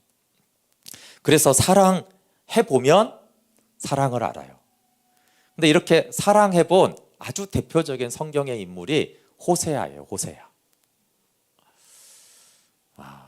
정말 절절하게 호세아는 하나님이 호세아한테 하나님이 말씀이시잖아요. 그러니까 말씀의 권능으로 호세아한테 내가 너를 사랑한다 이렇게 해줘도 될 텐데 하나님이 호세아에게 사랑을 알려준 방법이 경험하는 거였어요. 사랑을 해보는 거였어요. 하나님처럼 비슷하게. 하나님 사랑은 절대 할 수 없고 그나마 하나님하고 좀 비슷한 사랑을 해보니까 호세아가 완전히 하나님의 사랑이 뭔지에 완전히 녹아내려 버렸어요. 2700년 전에 호세아가 아주 타락한 북이스라엘의 선지자예요. 그럼 어느 정도 신앙이겠어요? 여러분 한국 사회가 완전히 타락했는데 정말 신실한 전도사님이 계셔. 야, 정말 멋있는 믿음의 사람이잖아요, 그렇죠? 근데 이 호세아 선지자에게, 그러니까 이제 요즘 말로 하면 정말 엄청나게 신실한 전도사님 정도라고 할 수 있어요. 근데 하나님이 딱 나타나서 어느 날 그러잖아요. 호세야, 네가 결혼을 하면 좋겠다. 그럼 얼마나 좋겠어요, 그렇죠? 내가 전도사인데 막 신실한데 하나님이 나는 네가 결혼했으면 좋겠어. 할렐루야 이러면서 얼마나 기대감이 찼을까요? 야, 주님이 직접 짝지어준 주님이 직접 만나게 하는 그 사랑하는 아내를 만나서 아름다운 믿음의 가정을 베풀 꿈이 찼지 않겠어요? 근데 하나님이 결혼만 하라 그러고 신부를 안 알려주잖아요. 그러니까 호세아가 계속 묻고 또 물으니까 하나님 못 이긴 척 하시면서 알려준 자매가 고멜이잖아요, 그렇죠? 근데 그 고멜은 교회도 안 나오고 동네에서 아주 지저분한 소문이 아주 질이 안 좋은 여자였어요. 충격을 받았을 거 아니에요, 그렇죠? 예. 그렇지만 호세아는 너무나 신실했기 때문에 하나님 말씀에 순종해서 그 사람을 알아보고 찾아가고 만나고 교제하면서 사귀었어요. 예. 생각해 보세요. 그 부모님하고 교회 사람들이 얼마나 반대를 했겠어요. 예. 지금 전도사님이 그러고 있다고 생각해 보세요. 지금 미친 거죠 지금. 사탄의 음성을 들은 거다 이러지 않겠어요? 근데 호세아는 이 모든 것을 물리치고 나는 하나님 뜻에 순종해야 돼. 그래서 이제 자신의 모든 것을 내어주고 정말 신실하니까 고멜하고, 고멜도 이제 그렇게 자기를 신실하게 사랑해 주니까 얼마나 좋겠어요. 그렇게 해갖고 결혼을 했어요. 처음에는 이제 그 사랑이 좋으니까 이제 교회도 나오고 봉사도 하고 찬양대도 하고 막 이렇게 열심히 했는데, 결혼하고 이제 신혼기가 조금 지나가니까 시들시들해지니까 이제 고멜이 자꾸 세상 놀이가 생각이 나는 거예요. 그래서 다시 나가서 술 마시고 클럽에 가고 사람하고 놀다가 그러다가 이제 집을 안 들어오고 며칠씩 안 들어오고, 그래서 호세아가 맨날 찾아다니고 들어오고 술집에서 찾아서 만나오고, 그러다가 어느 날 가출을 해가지고 안 들어오는데 호세아가 찾아다녀서 딱 찾았는데 이미 고멜은 다른 남자의 아이를 임신하고 있었어요. 얼마나 충격을 받았겠어요. 그런데 이 신실한 호세아가 다시 나랑 같이 살자고 다른 남자의 아이를 임신한 고멜을 데려다가 다시 살아요. 근데 얘기는 아시니까 이 기가 막힐 얘기가 몇 번 반복돼요. 이게 3번 반복됩니다. 아이가 셋인데 아빠가 다 달라요. 호세아 아이는 하나도 없어요. 근데 호세아가 다 자기 자녀로 키워요. 그런데 이렇게까지 사랑해 줬는데 고멜이 또 나갑니다. 호세아 마음이 아마 시원해졌을 거예요. 지쳤어. 짧게 말했죠. 얼마나 지쳤겠어요. 그리고 사람들이 다 그랬겠죠. 그 여자 버리라고. 왜 다시 찾아가냐고. 그 애들도 다 고아원에 맡기고 그냥 너 새 삶을 시작해. 이렇게 하지 않았겠어요? 그죠. 호세아가 너무나 신실하기 때문에 그 아이들을 계속 자기 자녀도 아닌데 고멜이 낳아준 그 새 아이를 계속 키우고 있었어요. 근데 어느 날 하나님이 기도하는데 말씀하셨어요. 호세아야, 고멜이 지금 굉장히 어려운 처지에 있다. 네가 좀 가서 사와라. 노예시장에 지금 나왔다. 이걸로 그 뮤지컬을 만든 게 있어요. 그 아트리에서. 제가 이걸 보고 정말 많이 울었어요. 너무나 잘 만들었다고. 이 호세아의 상황을. 거기서 이 신실한 전도사가 하나님께 막 강대상을 막 다니고 뒹굴고 막 치면서 막 화를 내요. 하나님 어떻게 이럴 수가 있냐고. 어떻게 나한테 이러실 수가 있냐. 도대체 왜 나한테 이러시냐고. 아니 내가 할 만큼 했는데 또 그 여자를 찾아오라고요. 그냥 나를 내버려 두세요. 이미 나는 망가졌고 가정 다 파괴됐고 이미 뭐 이렇게 된 마당에 지금 사역을 하겠어요? 뭘 하겠어요? 그냥 이렇게 외롭게 그냥 애들 키우면서 살 거니까 주님 정말 이제 그만 좀 하시라고. 왜 이러시는 거냐고. 하나님은 항상 분리할 때 말씀 안 하시잖아요. 막 하나님께 따지면 하나님은 말씀 안 하세요. 근데 여러분이 혹시 그렇게 막 울부짖어 본 적이 있는지 모르겠는데 한두 시간만 울부짖으면 사실은 체력이 다 떨어져서 더 이상 따지지도 못해요. 목도 아프고 몸도 힘들고. 그래서 흐느끼면서 하나님 도대체 왜 이러시냐고. 나는 너무 힘들다고. 그때 이제 하나님이 찾아오셔서 말씀해 주는 거예요. 우리 호세아 3장 한번 몇 페이지 있죠? 170페이지 있습니다. 제가 1, 2, 3장을 간단하게 말해준 거예요. 1, 2, 3장을. 3장에서 가장 중요한 말씀을 하시죠. 같이 읽어볼게요. 시작. 여호와께서 내게 이르시되 이스라엘 자손이 다른 신을 섬기고 건포도 과자를 즐길지라도 여호와가 그들을 사랑하나니 너는 또 가서 타인의 사랑을 받아 음녀가 된 그 여자를 사랑하라 하시기로. 여기 보세요. 잠깐만요. 이스라엘 자손이 다른 신을 섬기고 건포도 과자를 즐길지라도, 이게 뭐예요? 다른 신을 섬겼다. 이게 뭐예요? 고멜이 다른 남자를 만나서 애를 배웠어, 나한테. 근데 그걸 즐겼어. 그런데도 어떻게 돼요? 여호와가 내가 여전히 그들을 사랑한다. 그런데 고멜은 3명의 다른 아이들을 낳아왔지 이스라엘 백성들은 몇 명 낳아왔는지 아니? 수가 셀 수가 없어. 여기 잠깐 보세요. 제가 그 뮤지컬을 보는데 그 뮤지컬을 참 잘 만들었어요. 호세아를 가지고. 그런데 3번을 연출을 못해요. 이해가 가세요?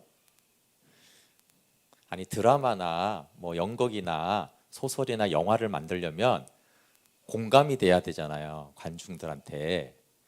근데 호세아서를 그대로 재현하면 공감이 안 돼요. 비현실적이라고. 그래서 호세아서를 굉장히 가까이 그리지만 그대로 재현을 못해요. 이해돼서 너무 반복하고 또 하고 또 하고 그러면 처음에 저런 일이 있어 그러다가 뭐야? 에이 뭐 말도 안 돼. 저런 게 어딨어? 이렇게 있으면 흥미가 떨어지잖아요. 그렇죠? 이게 이렇게 보게 하려고 제가 사실 그걸 보면서도 하나님이 수없이 이방의 우상들의 아이를 낳오는 이스라엘 백성들을 호세아가 다 경험하지 못해요. 3번에서 마쳤잖아요. 그리고 4번째 나간 걸로 마치죠. 근데 이게 하나님이 경험한 걸 그대로 한 게 아니란 말이에요. 그냥 맛배기 정도. 하나님이 내가 너희의 남편이 되었음이라 이렇게 말하잖아요. 근데 이 신부된 이스라엘이 어떻게 하냐는 걸 말하는 거예요. 신부된 이스라엘이. 근데 이 하나님이 이렇게 나간 이 이스라엘을 사랑하는데 이 사랑에 호세아는 맛배기 정도를 경험했는데 호세아가 너무 심해서요. 이거를 극으로 만들 수가 없다니까요. 영화로 만들 수가 없어요. 너무 흥미가 떨어져요. 그 말이에요. 여호와가 여전히 고멜보다 더 심각한 그들을 여전히 아내로 신부로 사랑하니까 너는 또 가서 타인의 사랑을 받아 음녀가 된 그 여자를 사랑하라. 단순히 데려오라는 게 아니고요. 사랑하라는 거예요. 이건 진짜 미칠 일이죠. 고역으로 데려올 수 있을지 몰라요. 억지로. 그러나 셋째 하고 또 도망갈 때 마지막에 어떻게 도망갔냐면 호세아의 통장과 돈을 다 갖고 도망갔어요. 호세아 빈털털이 되게 했어요. 전 재산 가지고 도망갔어요. 그 여자를 데려오라는 것이 아니라 가서 사랑해라. 사랑함으로 데려오라고 그래요. 이게 인간에게 가능하지가 않잖아요. 하시기로. 근데 어떻게 해요? 호세아가 순종합니다. 왜 순종해? 그 앞에 하나님이 이스라엘인 신부를 어떻게 사랑했는지를 알게 된 거예요. 두 번째는 뭐겠어요? 호세아가 영적으로 고멜과 같았거든요. 이렇게 신실한 전도사가 선지자가 되기 전에 아마 호세아가 우리 대부분 솔직히 그렇잖아요. 하나님의 사랑을 받아서 주님만 사랑하겠습니다. 이렇게 하다가 여기 뭐 좀 시간 지나고 간격이 떨어지면 세상에 나가서 세상을 사랑하고 거기서 세상에 열매를 맺어 들어오고 세상에 자식을 낳고 그럼 또 주님이 나를 또 강권적으로 찾아오셔서 나 같은 죄인을 또 부르셔서 나를 또 사랑하시고 돌봐주시면 주님 또 감사합니다. 또 이렇게 하다가 또 좀 떨어지면 또 세상에 뭐 없나 하고 이렇게 하는 호세아가 선지자가 되기 전에 그랬을 거예요. 근데 그런 자신을 호세아는 끝까지 자기를 사랑해서 결국 호세아가 변해서 선지자가 되거든요. 근데 그 사랑을 호세아가 경험했죠. 그래서 아는 거예요. 네가 고멜이었잖아. 근데 내가 너를 끝까지 사랑했잖아. 너도 나의 사랑을 고멜한테 보여라. 이렇게 말씀하는 거예요. 그러니까 순종하죠. 2절에 말도 안 되는 순종이지만 내가 언 15개와 보리 한 호멜 반으로 나를 위하여 그를 사고. 그럼 여기 왜 은 15개와 보리 한 호멜 반이겠어요? 노예시장에 노예들의 값은 은 30이에요.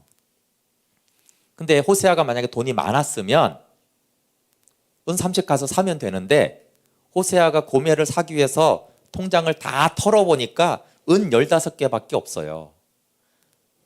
나머지 15개는 곡식으로 창고에 가서 곡식을 다 가져가요. 무슨 말이에요? 전 재산을 털었다 이 말이에요. 그런 음료를 사기 위해서 사랑하기 위해서 전 재산을 틀었다는 거예요. 호세아가 전부를 내줬다라는 뜻이에요.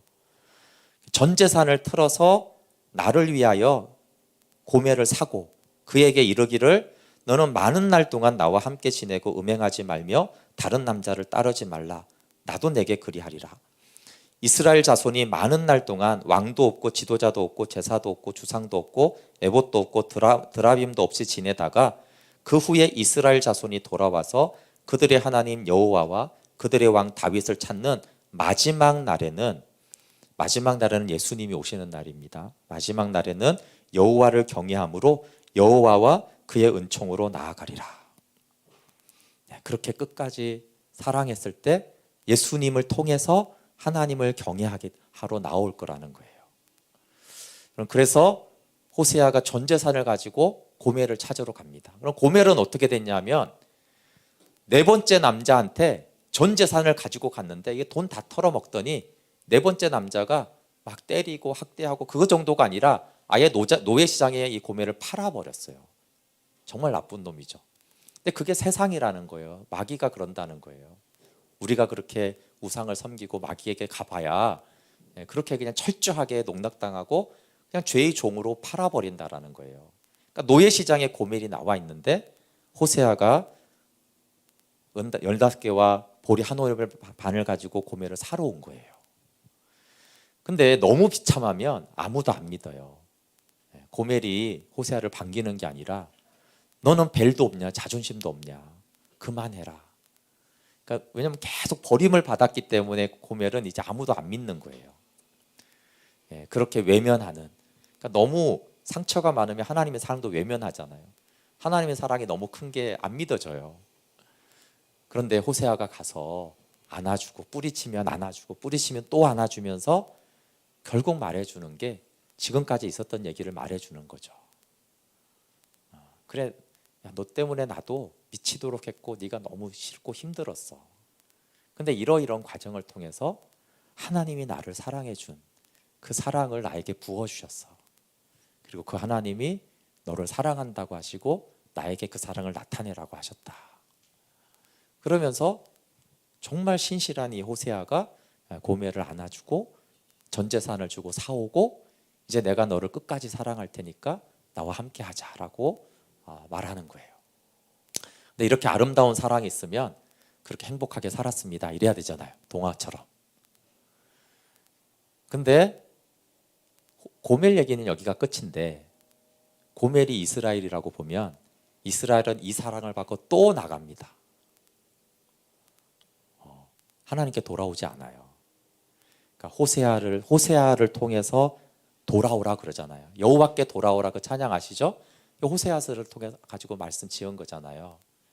근데 이렇게 호세아가 사랑을 외쳐도 돌아오지 않아요.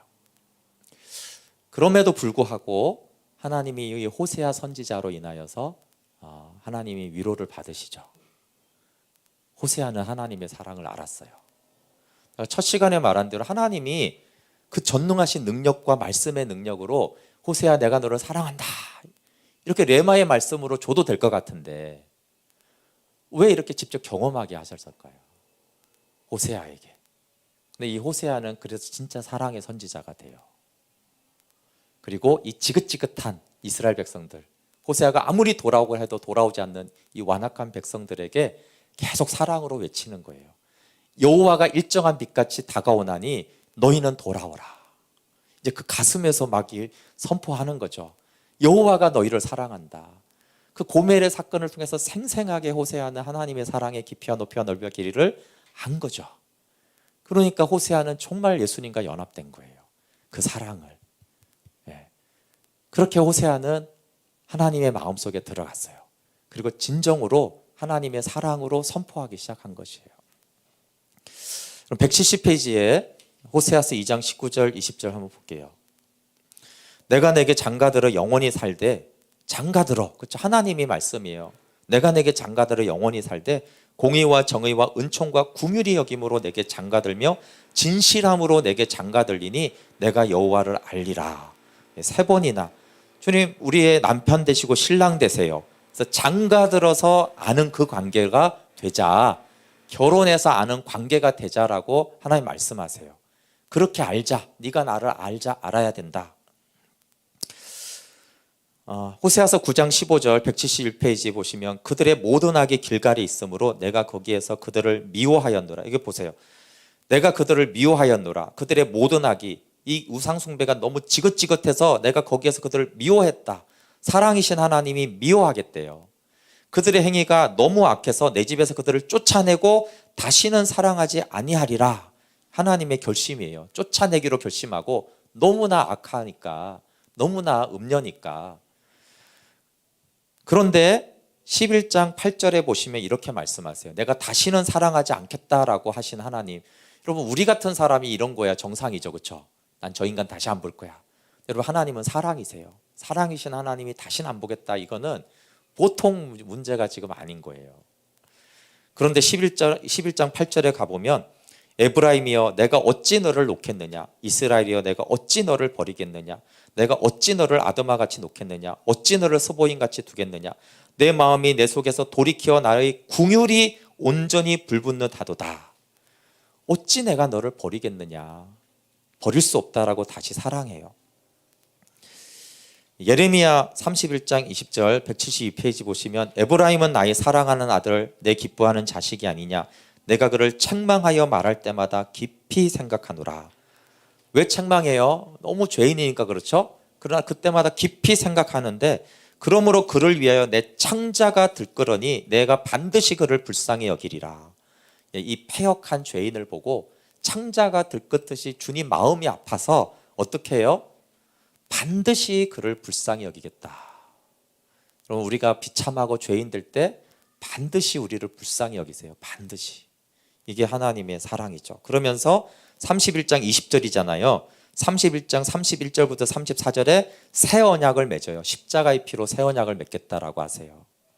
반드시 긍휼히 여긴 그 결과가 십자가로 새 언약을 맺는 거예요.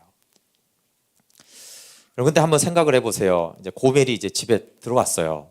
들어와서 이제 호세아의 사랑을 받았어요. 근데 이렇게 고멜이 이렇게 드라마를 보는 거예요. 드라마를 보면서 연사마가 막 나오고 이렇게 남자 주인공이 나오면서 이러면서 부럽다. 나도 저런 사랑 한번 받아봤으면. 네. 그럼 이제 호세아가 뒤통수 한 대 때려줘야겠죠. 여러분이 지금까지 태어나서 본 영화나 드라마나 소설이나 그 모든 것에서 이런 호세아와의 같은 사랑이 있는지를 보세요. 그런 얘기는 없어요. 왜 그러냐면 이게 아까 말한 극이 안 돼요. 소설이 안 돼요. 이게 동질감이 뭔가 있어야 되잖아요. 너무나 사랑하기 때문에. 그런데 우리가 그러고 있다니까요. 제가 우리 얘기하는 거예요. 우리가 드라마 보면서 나도 저런 사랑 한번 받아봤으면 좋겠다. 하나님이 이렇게 십자가로 너를 사랑했잖아. 너는 왜 내 사랑을 받고 저런 그냥 세상에서 하는 그 사랑, 그래 세상 사람들끼리는 그게 아름다울지 모르지만 너는 나의 그 지극한 사랑을 받고 겨우 저까지 사랑을 받겠다고 부러워하고 있냐. 얼마나 한심해 보이겠어요. 고멜이 계속 그러고 있으면. 호세아의 사랑이 바로 옆에서 엄청난 사랑을 받았는데 그 사랑보다 훨씬 못한 사랑을 보고 막 부러워하고. 근데 얼마나 많은 크리스찬들이 그러고 있어요. 아니면 옆집을 보고 이렇게 하거나 저 집은 좋겠다 이렇게 하는 그 모든 것들이 호세아가 보고 있는 그 관점을 한번 보세요. 이 고멜이 얼마나 어리석은 짓을 사실은 하고 있는 거예요. 여러분, 많은 사람들은 이 고멜이 여러 남자를 만났다고 하니까 많은 사람들은 고멜이 이쁘다고 생각해요. 이쁘지 않았을 겁니다. 왜 그러냐면 고멜은 남자들을 만날 때마다 호세아의 돈을 가지고 가서 만납니다. 정말 아름답고 이쁘고 매력 있으면 돈 없어도 남자들이 찾아와야죠. 왜 자기 돈 쓰면서 데이트를 하는 거예요. 마지막에도 말했잖아요. 호세아의 돈 다 가지고 간 거예요. 이쁘면 그런 짓 안 하겠죠, 그렇죠? 네, 그러면 성격이 좋았을까요? 아니, 호세아의 아이가 아니고 자기가 다른 남자 만나서 낳은 그 애들 3명을 놔두고 도망가는 이 여자가 성격이 좋아요? 인품이 좋아요? 인격이 좋아요? 근데 이 세상의 모든 드라마나 이런 것들 어떻게 돼 있어요? 부자든가 잘생겼든가 이쁘든가, 이쁘지는 않지만 사랑스러워, 이런 것처럼 성격이 좀 빨간 머리 앤처럼 성격이 뭔가 발랄하든가, 하여튼 그게 아니어도 뭔가 뭐 매력이 있든가 뭐가 있어야지 되는 거잖아요, 그렇죠? 그러니까 전형적인 게 뭐 가난하고 옥탑방에 있을지라도 이쁘게 생기고 이런 사랑받을 조건이 하나라도 있어야지 이게 이런 사랑이 가능이라도 하다고요. 이런 사랑도 없지만. 근데 고멜은 어떤 여자냐면 이쁘지도 않고 성격도 좀 그렇지만 지랄 맞고 인격도 인간성이 없는 거예요. 인성이 안 됐고 소문도 안 좋고, 결혼하기 전부터 음녀된 그 여자를 사랑하라, 그러니까 삶도 그렇고. 근데 이 고멜을 가장 신실하고 하나님을 경외하는 이 신실한 청년에게 사랑하라고 하는 거예요. 그러니까 호세아서 자체도 극으로 만들지 못해요. 근데 이건 하나님의 사랑의 그림자일 뿐이잖아요, 호세아가 한 것은. 근데 놀랍게도 성경은 엄청 팔렸어요.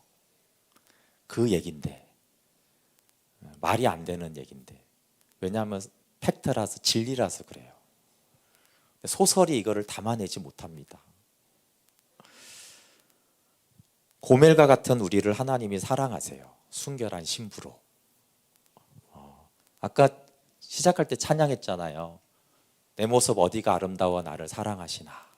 세상은 뭔가라도 있어야지. 돈도 있고 이쁘고 성격도 좋으면 제일 좋고, 그 다는 안 되더라도 한 가지는 있어야지.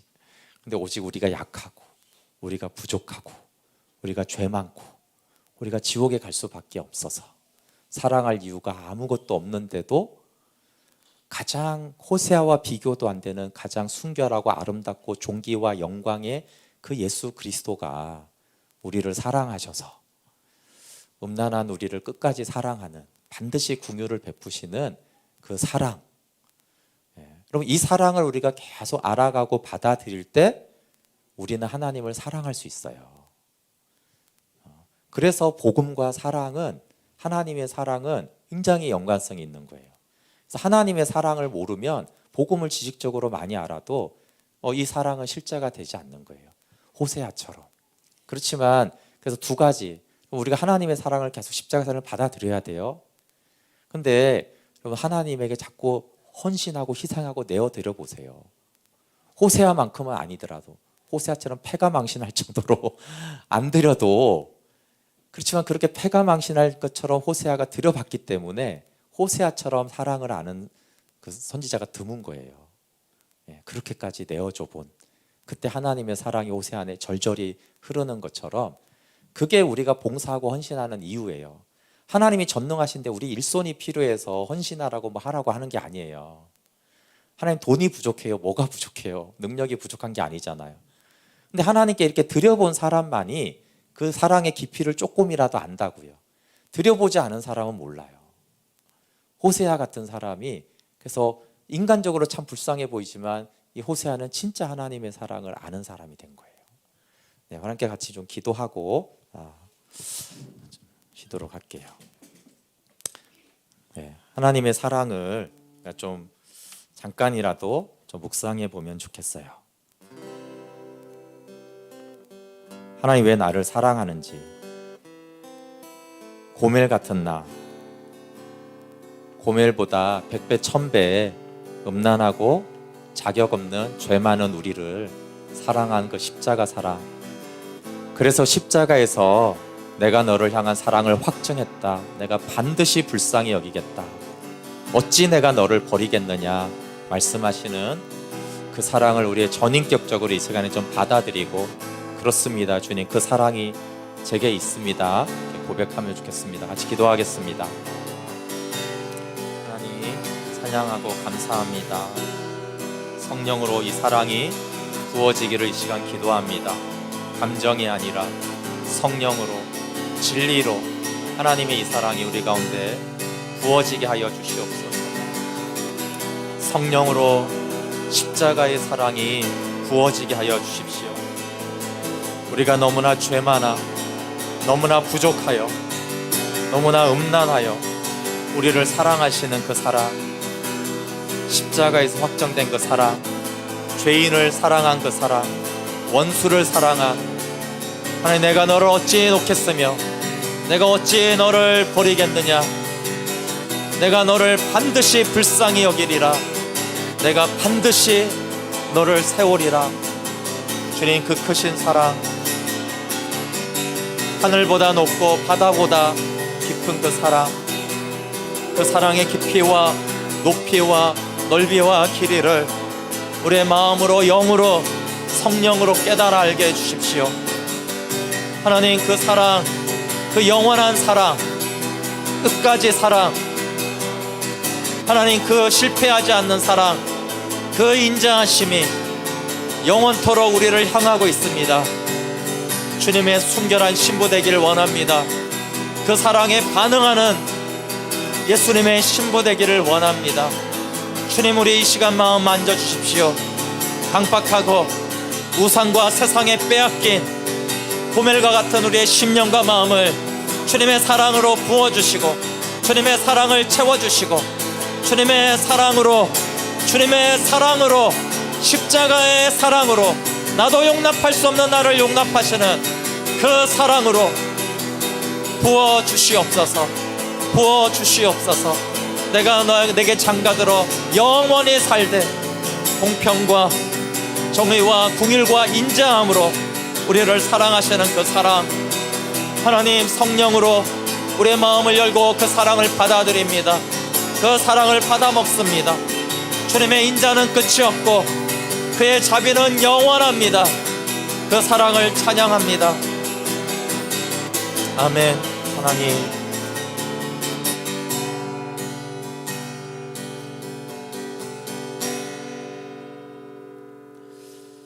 내가 어찌 너를 놓겠느냐. 내가 어찌 너를 버리겠느냐. 내가 어찌 너를 아드마같이 놓겠느냐. 내가 너를 스보임같이 어찌 두겠느냐. 나의 궁율이 온전히 불붙듯 하도다. 주님, 감사합니다. 십자가에서 확정된 그 사랑, 그 사랑의 깊이와 높이와 넓이와 길이를 매일매일 알아가게 하여 주십시오. 예수님의 이름으로 기도합니다. 아멘. 네.